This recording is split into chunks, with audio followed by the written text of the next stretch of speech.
My friends, I have one small question for you all. How many statement comes to our mind when someone speaks to us surprisingly? When someone speaks to us surprisingly, we might say, "Really? No way. You are pulling my legs. It can't be possible." Yes, my friends, these are the statements we might say when someone tells us something surprisingly nature is spoken to us. Likewise, today's saint, the doubting Thomas, whose feast we celebrate, also had his own surprising statement, own doubting statement. He said the statement when he heard from the other disciples that they have met the Lord. And he says, "Unless I see the marks of the nails in his hands and put my finger in the mark of the nails and my hand in his side, I will not believe."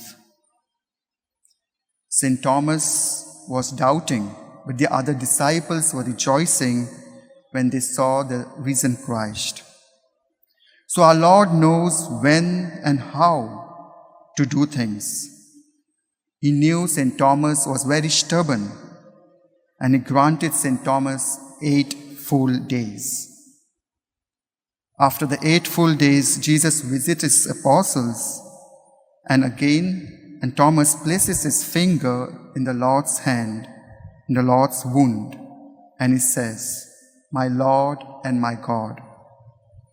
St. Thomas did not say, "Yes, it is true, he is risen," but he said, "My Lord and my God."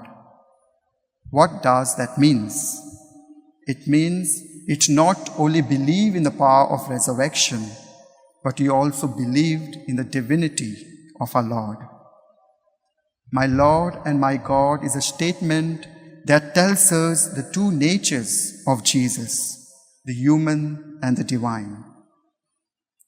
Like St. Thomas, how can I find the wounds of Jesus today?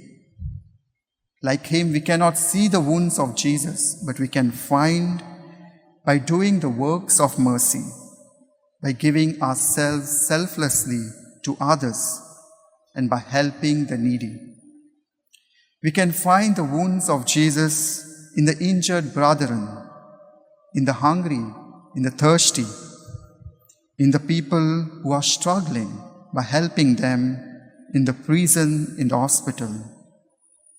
These are the wounds of Jesus in our times. So brothers, today Jesus invites us and tells us to do the works of Jesus, so that, like St. Thomas, we may enter into the wounds and encounter him in our lives daily. Let us pray for this grace during this Eucharistic celebration.